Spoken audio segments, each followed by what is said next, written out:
The storm had rolled in swiftly, as if summoned by the crackling tension of the evening. Rain hammered the cobblestones, the downpour slicing through the fog like shards of glass. I pulled my coat tighter, my footsteps echoing hollowly as I hurried through the twisting streets. My destination loomed ahead, a decrepit, nondescript warehouse, its windows flickering with the glow of weak yellow light. The auction was invite only, whispered about in cryptic forms and half-heard conversations over dark roast coffee. Rare curiosities, the invite had read, scrawled in slanted handwriting on coarse parchment. The vagueness intrigued me. An insatiable collector by nature, I was drawn not by the promise of value, but by the thrill of finding something no one else had touched in years, perhaps centuries. Inside, the air was heavy with the musk of aged wood and damp stone. The room was cramped, its high ceilings swallowed by shadows.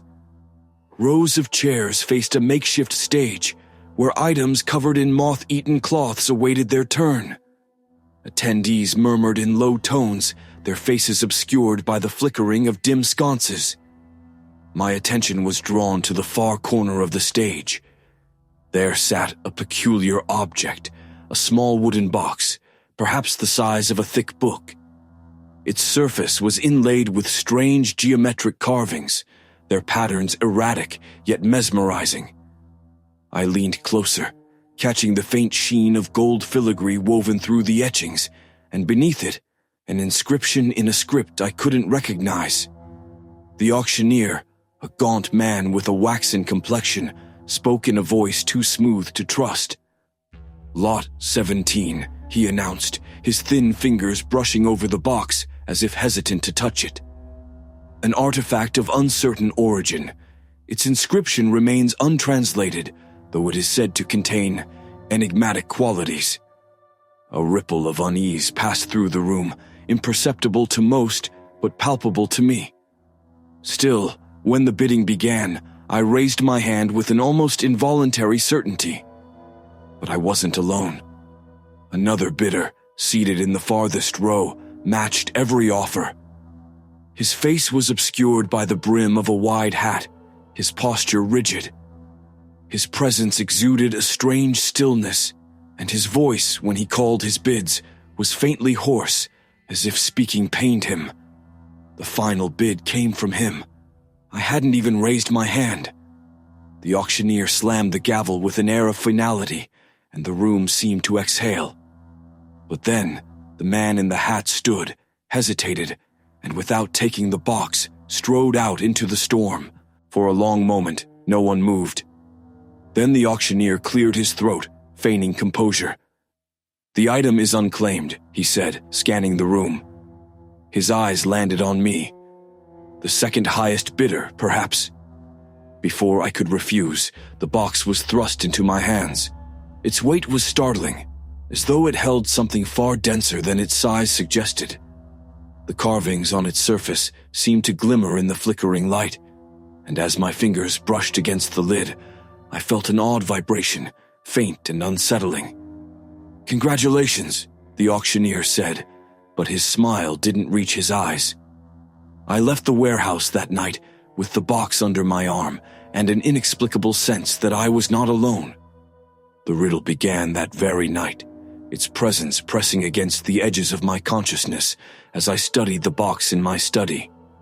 With the storm still raging outside, the room felt smaller than usual, the candlelight too weak to pierce the thick shadows gathering in the corners.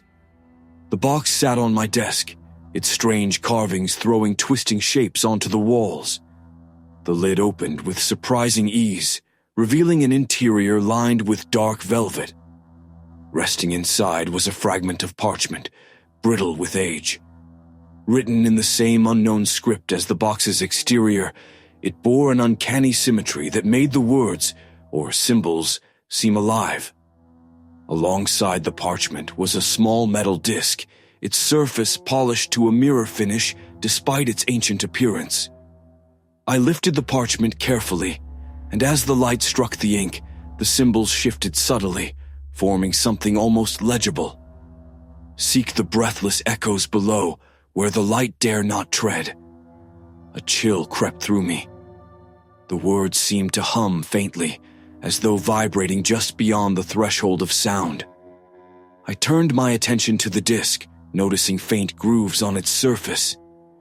When I held it closer, the grooves aligned into the same script, but no matter how long I stared, I couldn't make sense of it.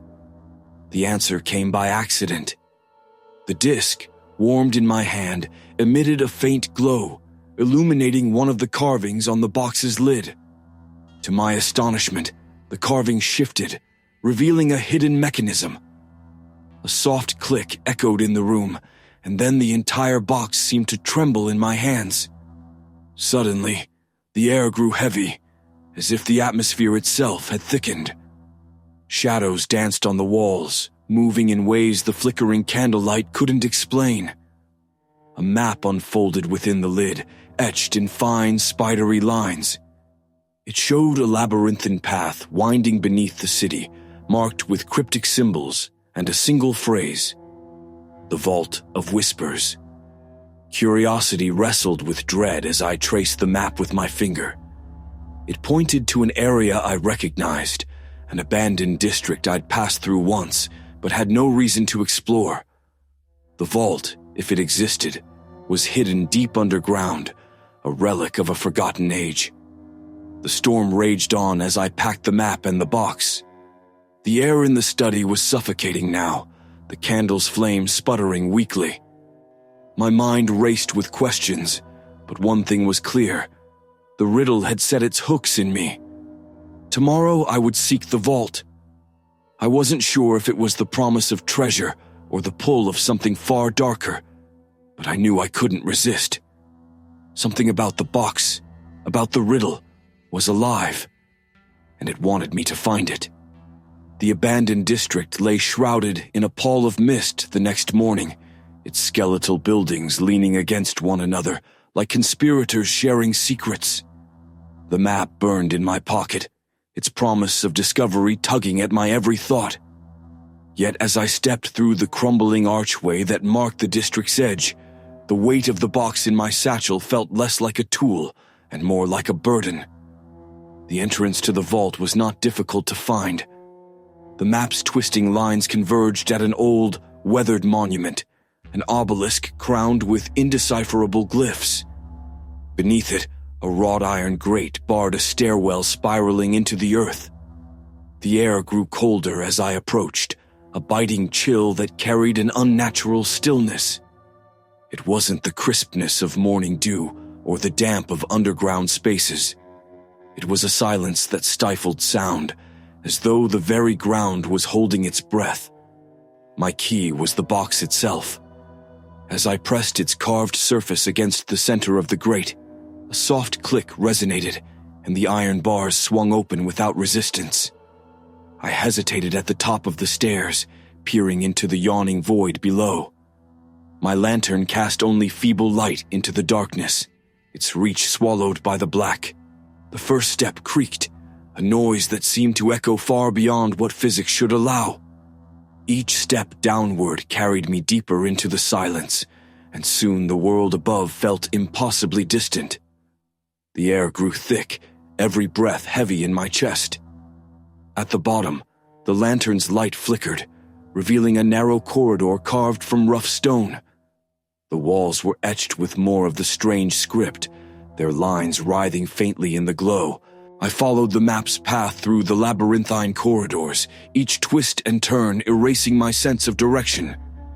The deeper I ventured, the more oppressive the air became, as if unseen eyes watched from the shadows. The lantern's flame guttered again, and I paused, straining to listen. The silence was absolute, yet I could feel a vibration, subtle and rhythmic, through the soles of my boots. When I reached the heart of the vault, I understood why it had been called the Vault of Whispers. The chamber was vast, its walls curving into a perfect dome overhead. Every surface was inscribed with the ancient script, the letters glowing faintly as though alive. In the center stood a plinth, atop which rested an object that defied the senses. It seemed both solid and fluid, a crystalline form that shimmered with an inner light. The whispers began the moment I stepped closer. They weren't voices, not exactly. They were fragments of sound, layered and overlapping, a chorus of incomprehensible murmurs that twisted through my thoughts. I felt their presence more than I heard them, an intangible pressure that brushed against my mind. The plinth bore another inscription, one I could read. "The price of knowing is to be known." My hands trembled as I reached for the crystalline artifact. It was warm to the touch, its surface smooth but unyielding. As I lifted it from the plinth, the whispers surged, enveloping me in a cacophony that seemed to vibrate through my bones. Then, as suddenly as they had risen, they fell silent. I turned, ready to retrace my steps, but the path behind me was gone. The corridor had shifted, the labyrinth reshaped. My lantern's flame flickered wildly as I stumbled forward, the map in my pocket now useless. Every turn led to another identical passage, the glowing script on the walls writhing more violently with each step. Panic clawed at the edges of my mind, and I clutched the artifact tighter, its warmth the only anchor in the shifting maze. Finally, after what felt like hours, I emerged into the open air. The iron grate slammed shut behind me, and the whispers faded into the distance. The artifact pulsed faintly in my hands, a rhythmic glow that matched the beat of my racing heart. By the time I returned to my study, the weight of the artifact had grown. It wasn't physical, it still fit neatly into my palm, but the knowledge it seemed to carry pressed heavily against my thoughts. The script on its surface shifted continuously, forming words and patterns that slipped away the moment I tried to focus on them. The air in the study was unnaturally still, the shadows longer than they had any right to be. As I placed the artifact on the desk, its light dimmed, and the whispers returned. This time they were louder, more distinct. Fragments of phrases danced at the edge of understanding, words in a language that felt simultaneously foreign and familiar. I tried to write them down, but the letters twisted and faded the moment my pen touched the page. The artifact seemed to hum in response, its light flickering in time with the whispers. The box, still on the desk, began to vibrate faintly, the carvings on its surface pulsing with the same rhythm. And then the shadows moved. At first I thought it was a trick of the flickering lantern. But as I stared, I realized the darkness was shifting against the light, forming shapes that shouldn't exist. They were humanoid yet featureless, silhouettes that loomed in the corners of the room. My breath caught as one of them tilted its head toward the artifact, its outline rippling as if restrained by an invisible force. The whispers grew louder, filling the room with an unbearable pressure. The artifact pulsed brighter, and the shadows recoiled slightly, their forms quivering like disturbed water. They weren't attacking, they were waiting, watching. I closed the box abruptly, and the whispers ceased. The shadows remained, but they retreated to the edges of the room, blending into the darkness once more. For the first time since I'd brought the artifact home, I felt the enormity of what I had uncovered. The shadows weren't just specters. They were echoes of something tied to the artifact, something vast and unknowable. The price of knowing was not to be paid in blood or coin. It was the slow erosion of one's sanity, the weight of understanding pressing inexorably against the fragile walls of the mind. And I was beginning to pay. The artifact's glow dimmed as the shadows coiled in the corners of the room, their presence thick and suffocating. My breaths were shallow, each one laced with the dread that had seeped into the very air. The silence was worse than the whispers, a void that seemed to stretch endlessly, pressing against my thoughts until they fractured into fragments of unease. I tried to close the box, to trap the artifact's light and the unsettling sensations that came with it. But as the lid clicked shut, a low hum resonated through the room, as though the box itself was protesting. The air seemed to grow denser, and the script on the box began to glow faintly, its lines writhing like serpents. Then, I saw it, the faint reflection in the study's window. It wasn't my own, but something behind me, watching. A silhouette, faint but unmistakable, loomed in the glass, its head tilted unnaturally as if studying me. My heart thundered as I spun around, only to find the room empty. Or so it seemed. The shadows, once confined to the edges, now pooled together near the ceiling, their forms writhing in a slow, deliberate dance. They weren't attacking, yet their presence felt like a suffocating weight, a reminder of something just beyond comprehension. They were patient, waiting, desperate for answers.